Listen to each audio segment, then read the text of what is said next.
Đi lâu tao hả khá chút đi lâu lỗ mì step ống đâu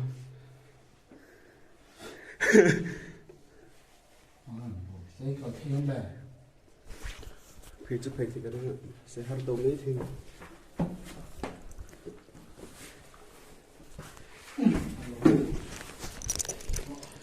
ai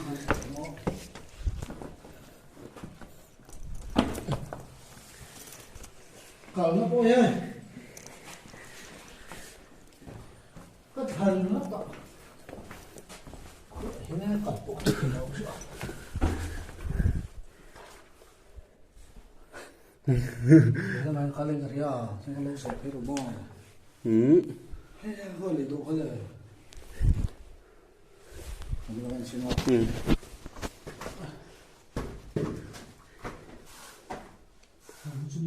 đi đâu mà chân sel pangan yang hả sel pangan yang không cần nhiều bò đi đâu mà gì mấy cái tiếng chỉ hiện hay bằng trắc gần lục cross mà dùng gần lục cross ta này lấy lời cross mà anh đi đâu biết được đâu thì dùng cả hai tấm mỏ cái thế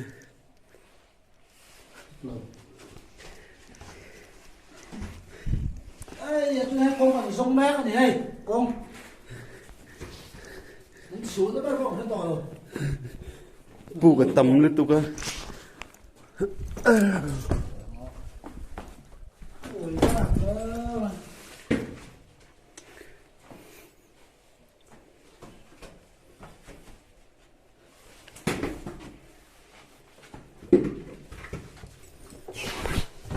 ây da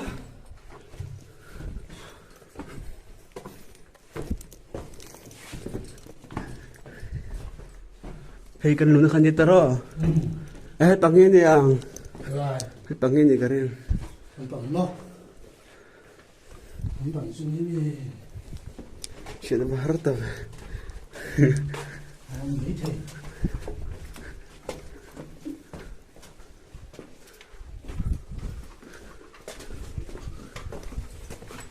anh đi đây ni mà lấy đồ nó mì nãy mà con lâu dùng hết rất là lấy luôn rằng cái vấn đề con tay nó xuống cái thế à lùm lít tục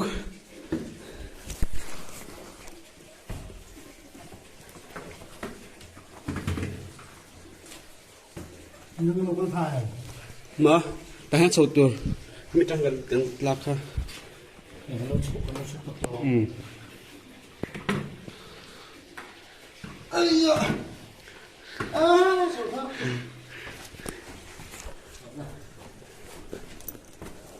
đằng sau đây lo hay cứ rồi cái này mai rồi bộ nó còn xấu chị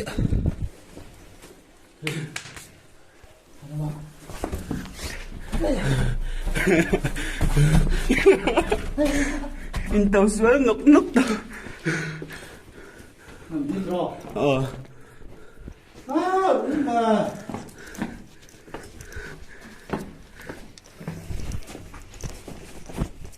liên tục đó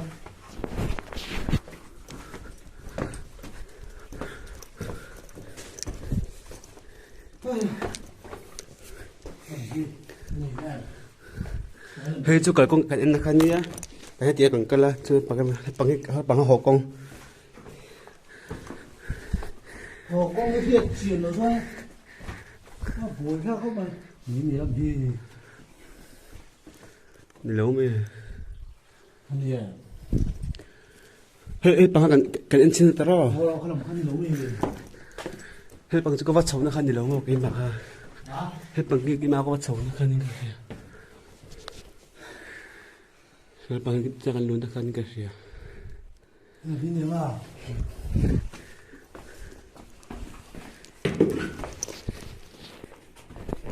cái gì sao nó đủ nhá luôn lên đâu mà dạ ngủ ăn cá nó đủ cá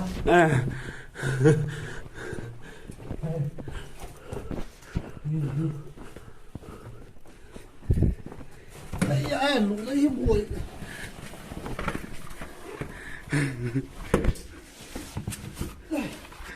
helmet phi chú chết rồi.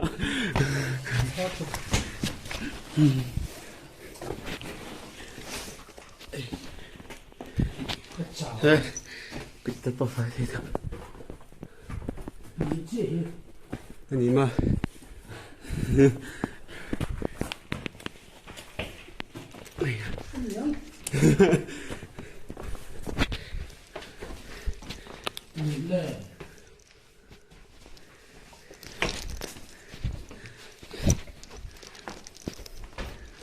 Không có gì đâu mà. Ê, lúc cái nào.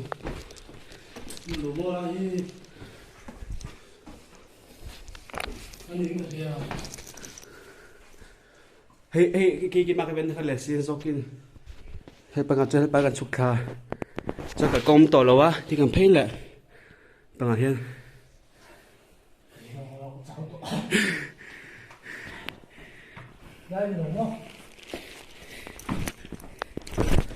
Anh đi lâu anh rồi, tại hiên.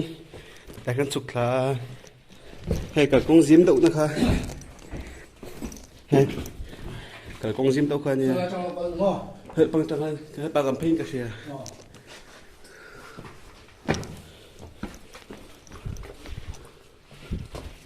Hey, nang lom tu ka. Hey, abok na tulti ka niya mo. Hey, nang lom. Ang ay kan let le. Ay kan let le. Thôi em tranh cái thầy. Ra trong bóng đến là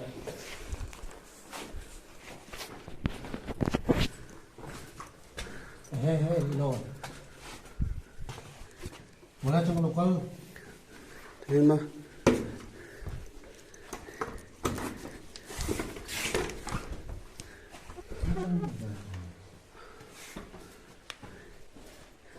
Anh em. Anh em.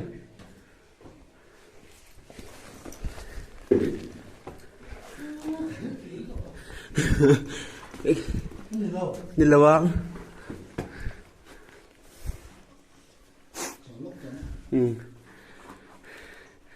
Hai. Tiền hiên nè.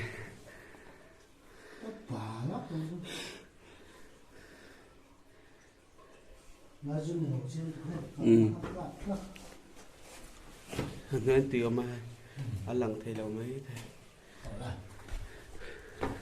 Còn bố đưa xin tổng ơi. Buổi sáng có bài. Đấy nhúng gì đó còn nó lên. Anh nói cái lết cái xe đó chứ mà. Em đi lung trăng cả thầy.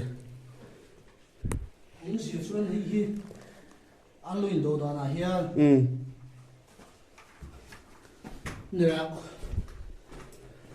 Nên cái đồ. Hà chân chắc cái phiền cái gì đâu mà.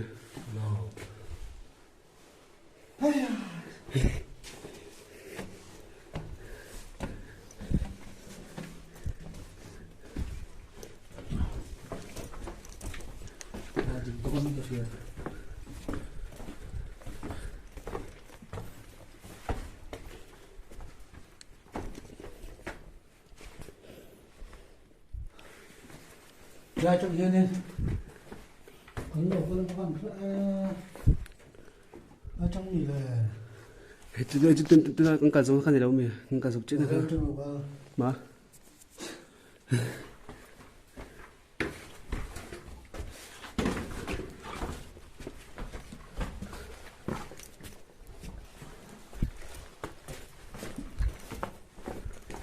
Thế này đi.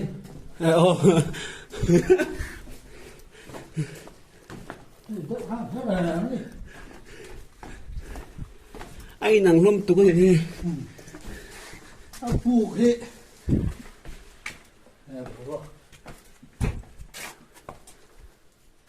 Lũ và lũ bậy to Này khó chú cái phát sốt cắt về.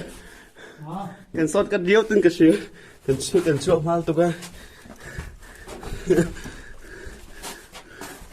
Là cái người chuột lắm chưa?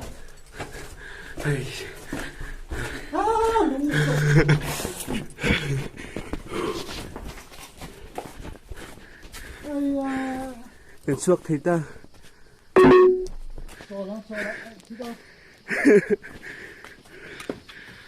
Thôi sẽ được đấy nè.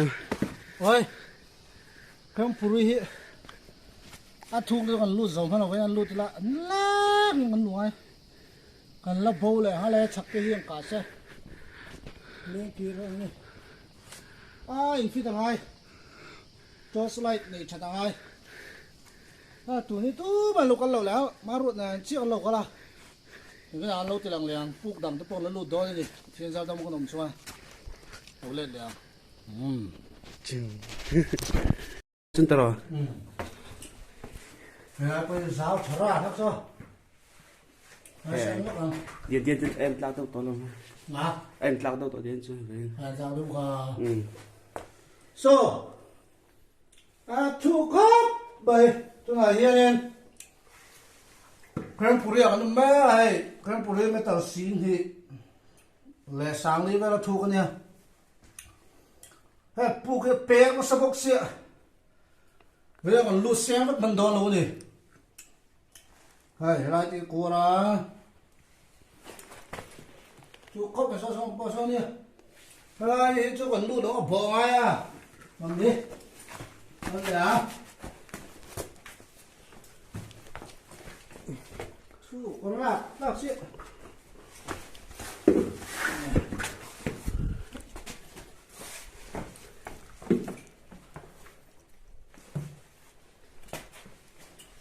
Ây da, thuốc mà.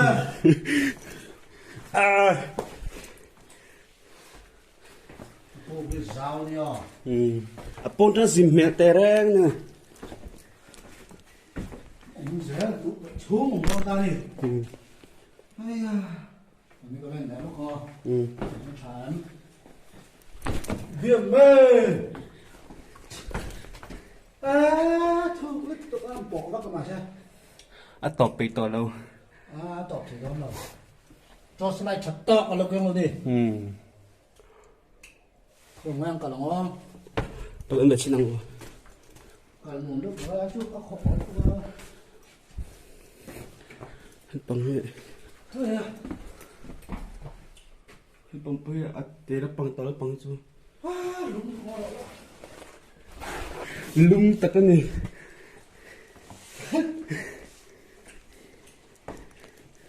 Cô hay, bán.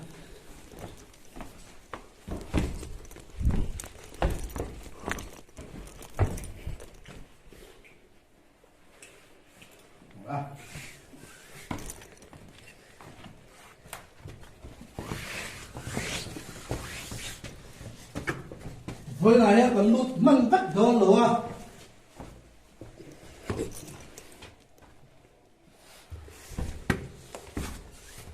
Buộc lút tụi này fit ra mai á.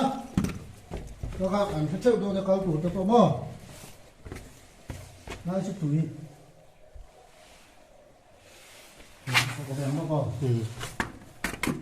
Rồi đi chơi. Người tùy mà hay. Tầm vắt luôn đi tôi là chưa.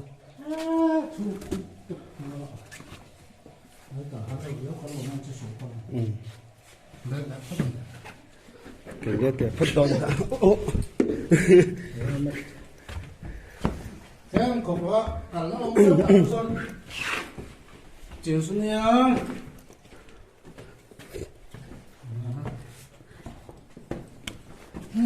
Sao tục.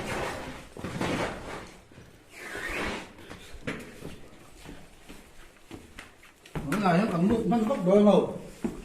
Thuộc cái dao xe.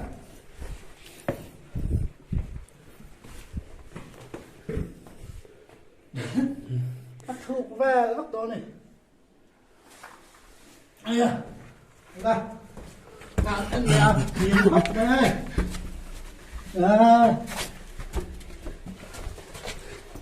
Ui. Đấy là đồ nó. Đang còn không?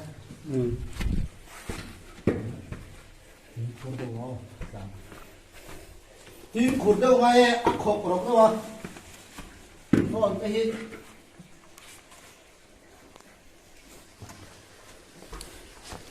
Tùy. Điều mà lúng khóc. Mấy cái gì làm là gì sao? Hey. Sư lông không có được tục bắt thì lung vết thầy. Thục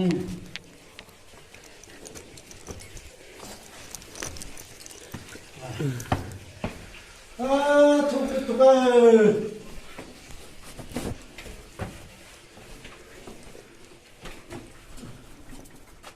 Bé vợ tầm rạc các chị.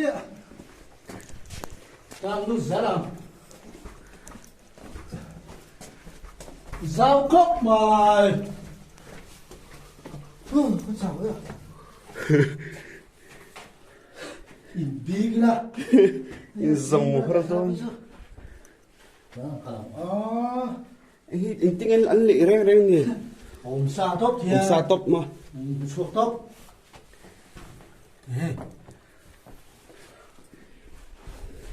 Phụ kia ấy. Giáo cốc mẹ tôi cho ta nó lũ chi bớt rồi. Thế mà hùi mày. Mà riêng tôi nhìn ngay mày. Nó xua này tắc tu này ngay luôn tụi hiền.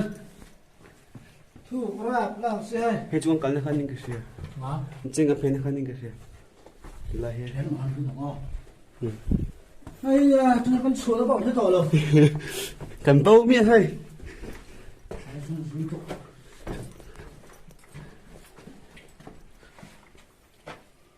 Sao về sao?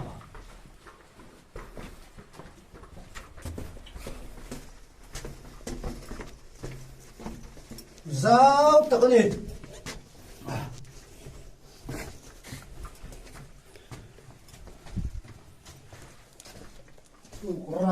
Là lút xe vẫn đang đôn lầu vẫn tỉnh ra. Nhiễm tổ vào.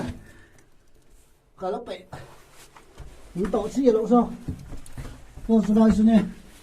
Ta cởi ra là tổ xí đâu còn mút lộn hàng bà lúc đôn. Ra. Hướng phụ đi ơi. Cả lớp bệ lầu tôi ta bọ.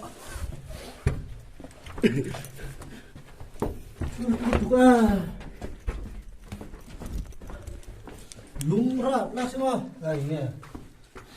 Có lại xem không? Lại cho cái luồng đơ. Đây. Cô ổn ra đi. Đó, vậy thôi.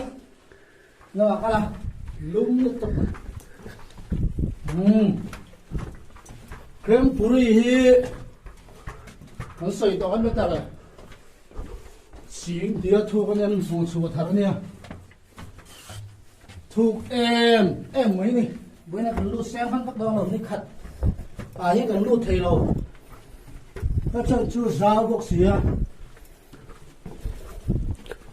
Vẫn xuống nó bắt đầu cái tỏ rồi cái bôi nha. Cầm bầu miệng hay. Nó bùi ra khúc mà. Đi nè, nó xuống nó hả? Ní mì. Hả? Anh ní mì. Ây da, nó chọc ha. Nhìn lẩu khát bảo cái lẩu. Nó có đông làm sao sao? Cái nàng chút xin la. Không mà, mày đứng gì à? Mới rồi. Công tư dòng chọc bách thầy. Thôi nó tóc.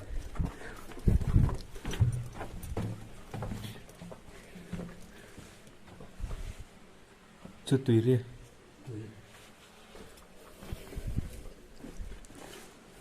Rồi đây thì con nó lũ gấp thế sao? Bộ ngay. Ây à. Rụng rồi. Cả này nó không xí đó à. Bùi ra góp mày. Hết bằng hết rồi. Anh gì? Cho anh xuống nó còn roi này. Hết bằng trăng lột phe. Khuyên ăn cái đó. Không hình đèn. Hết bằng trăng lột phe. Nhưng bằng hình đèn. Cái gắn lột phe nó không á? Hết bằng nghe. Cho hình đèn đó. Bây giờ các con không chậm.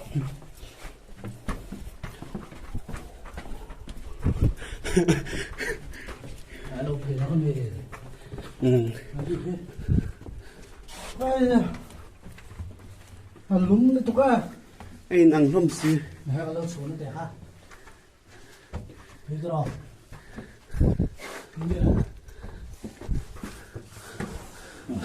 Hết tiếng cần cân mì. Hết tiếng cần cân mì. các bạn muốn về phút lại hết tầm các bạn ơi lúc xe rồi đó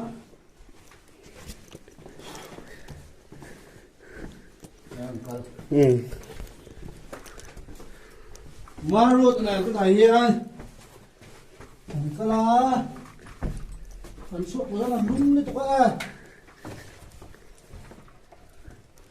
ơi khua rồi mà